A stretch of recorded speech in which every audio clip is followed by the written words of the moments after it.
یہ رجیم جس کا دوسرا تیسرا سال شروع ہو چکا ہے، یہ کچھ بڑا کرنے جا رہی ہے، یا پھر یوں ہے کہ اس رجیم کے ساتھ کچھ بڑا ہونے والا ہے۔ فیلڈ مارشل سید عاصم منیر صاحب کی نوٹیفیکیشن کے حوالے سے بھی کئی باتیں ہو رہی ہیں۔ کچھ لوگوں کی طرف سے کہا جا رہا ہے کہ ان کی مدت ملازمت بطور چیف آف آرمی سٹاف وہ 29 نومبر اسی سال چاند روز کے بعد ختم ہو رہی ہے، جبکہ کئی لوگوں کا خیال نہیں بلکہ ان کا یقین ہے کہ ان کو کسی نوٹیفیکیشن کی ضرورت نہیں ہے۔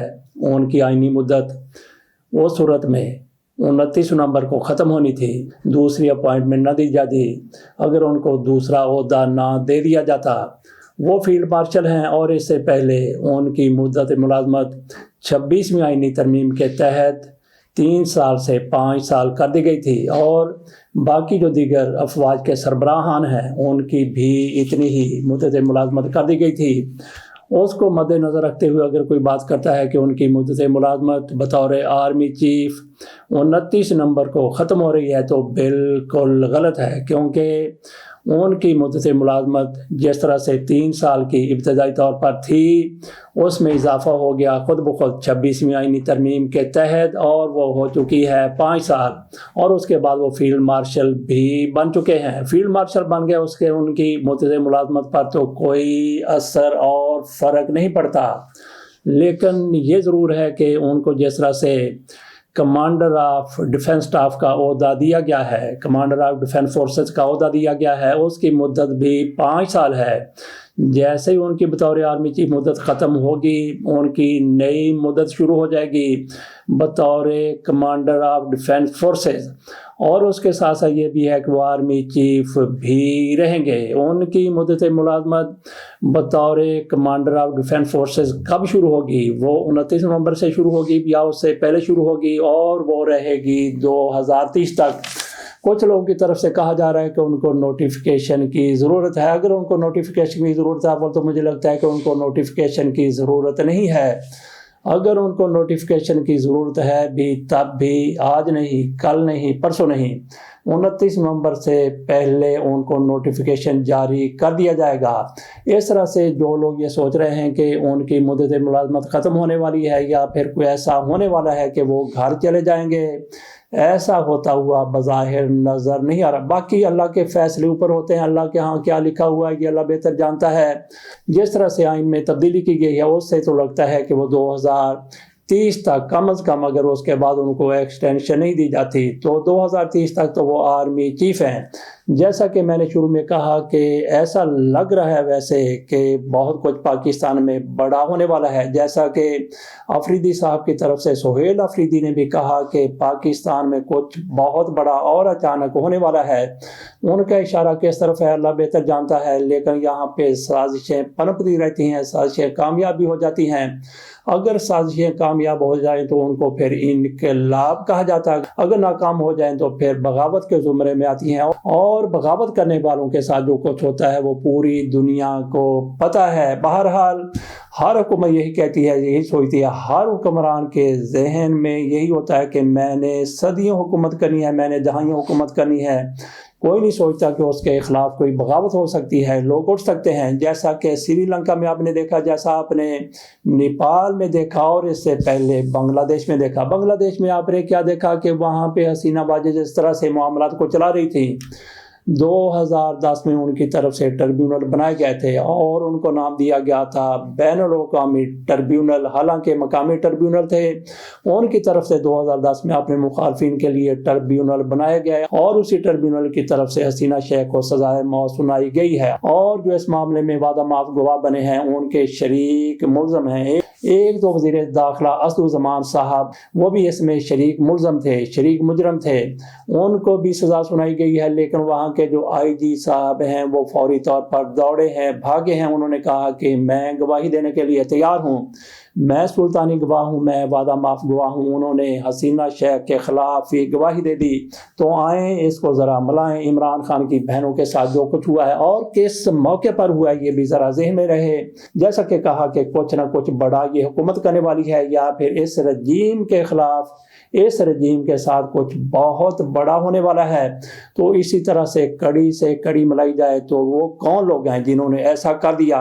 عمران خان کی بہنیں وہاں پہ بیٹھی ہوئی تھی اڈیالہ جیل کے باہر بہت دور، ان کی طرف سے مطالبہ کیا جا رہا تھا کہ عمران خان کے ساتھ ان کی ملاقات کروا دی جائے۔ تینوں بہنیں وہاں بیٹھی ہوئی تھی اور وہاں پہ 25-26 لوگ بیٹھے ہوئے تھے۔ ان کو اٹھانا، ان کو منتشر کرنا قطعی طور پر مشکل اور ناممکن نہیں تھا، بڑا آسان تھا۔ ان کو اٹھا دیا جاتا، ان کو کہیں اور بٹھا دیا جاتا، ان کو منتشر کر دیا جاتا، لیکن تشدد کا راستہ اختیار کیا گیا۔ تو یہ کون لوگ ہیں ایسے مشورے دینے والے، ایسے کام کرنے والے؟ اور پھر ان پر جس طرح سے پانی برسایا گیا، سردیاں، شدید سردی، اسلام آباد میں رات کا پہر ہے، پچھلا پہر ہے یا رات کا آدھی رات کا دورانیہ ہے، اس سے آپ اندازہ کر سکتے ہیں کہ وہاں پہ کتنی سردی ہو سکتی ہے۔ اور ان پر پھر پانی بھی پھینکا گیا، ٹھنڈا پانی پھینکا گیا، موسم پہلے ہی سرد۔ اور پھر عمران خان کی ایک سسٹر کو بالوں سے وہ کہتی ہے مجھے گھسیٹا گیا۔ اور پھر عمران خان کی بہن جن کی عمر 72 سال ہے، شاید اس سے بھی 1-2 سال زیادہ ہو، ان کو بالوں سے گھسیٹا گیا۔ تو یہ کن لوگوں کو اشتعال دلانے کی کوشش کی گئی ہے؟ 25-26 لوگ ہیں، ان کو وہاں سے اٹھا دینا کوئی مشکل نہیں تھا۔ جیسے کہ کہا کہ یہ حکومت کچھ بہت بڑا کرنے جا رہی ہے، اس حکومت کے ساتھ کچھ بہت بڑا ہونے والا ہے۔ اور اس کے ساتھ ساتھ پھر فیلڈ مارشل کے حوالے سے بھی مخالفین کی طرف سے خبریں، باتیں سامنے آ رہی ہیں۔ کیا اوپر کہیں 2 گروپ بن چکے ہیں، ایک طرف ہے، دوسرا دوسری طرف ہے، اور عمران خان کے لیے بھی کہیں نہ کہیں نرم گوشہ پایا جاتا ہے۔ تو اس حوالے سے ہم محتاط رہ کر ہی گفتگو کرتے ہیں، کوئی ایسی بات ہم نہیں کہنا چاہتے کہ جس سے یہ شائبہ ہو کہ پاکستان میں کوئی صورتحال بہت ہی بری ہونے جا رہی ہے۔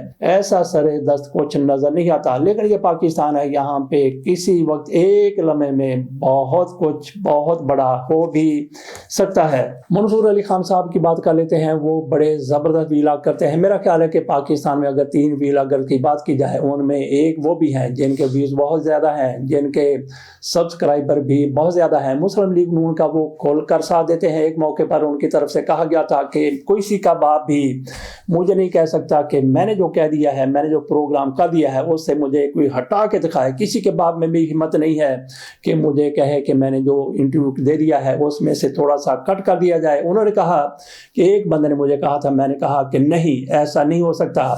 اور پھر ان کی آڈیو ویڈیو لیک ہو گئی جس میں مریم نواز شریف صاحبہ نے کہا کہ اس کو کاٹو، اس کو کاٹو، اس کو رہنے دو، اس کو جانے دو۔ تو منصور علی شاہ صاحب پھر کتنے شرمندہ ہوئے تھے۔ بہرحال جیسا کہ کہا کہ عمران خان کے وہ جانی دشمنوں کی طرح بات کرتے ہیں ان کے بارے میں، ان کے خلاف۔ مسلم لیگ نون کے لیے وہ بہت ہی زیادہ نرم گوشہ رکھتے ہیں، لیکن کبھی کبھی ایسا کر دیتے ہیں کہ تحریک انصاف کے لوگوں کو بھی اپنی طرف کھینچنے کے لیے عمران خان کی حمایت میں ایک بات کر دی اور 10 باتیں عمران خان کے خلاف کر دی۔ آج ہم نے ان کا اس لیے نام لیا ہے کہ انہوں نے اپنا سٹائل چینج کیا، اپنے ویلا کا انہوں نے طریقہ کار چینج کیا ہے۔ تو جس طریقے سے وہ اس کٹہرے کے اندر بیٹھے ہوئے نظر آتے ہیں، کٹہرا نہ کہیں، اس کو کھڈا کہہ لیں، یا جو بھی آپ نے کہنا وہ اس کو کہنے لگتا ہے کہ وہ دھرنے پر بیٹھے ہوئے۔ کون سا دھرنا؟ آپ نے سنا ہوگا کہ احتجاجاً دھرنا دیا جاتا ہے، لیکن دھرنا اصل لفظ کہاں سے نکلا ہے، کہاں سے آیا؟ یہ دھرنا ہے مرغی جب انڈوں پر بیٹھ جاتی ہے، نیچے اس کے انڈے ہوتے ہیں، بچے اس نے نکالنے ہوتے ہیں، تو اس موقع پر جب وہ ان انڈوں پر بیٹھ جاتی ہے، اس کو ایک تو کہتے ہیں کہ مرغی نے دھرنا دیا، اور کچھ لوگ اس کو یہ بھی کہتے ہیں کہ مرغی نے کوڑک مر لیا ہے۔ آپ یہ دیکھتے جائیں کہ منصور علی خان صاحب جس طرح سے ویلا کر رہے ہیں، جس طرح سے بیٹھے ہوئے، اور انہوں نے اپنے سامنے سبسکرائب بھی کرنے کے حوالے سے لکھا ہوا ہے۔ کیا ان کے سبسکرائبر اتنے زیادہ کم ہیں؟ ان کو اتنے زیادہ سبسکرائبر کی ضرورت ہے کہ یہاں پہ بیٹھ کے انہوں نے وہاں پہ لکھ دیا۔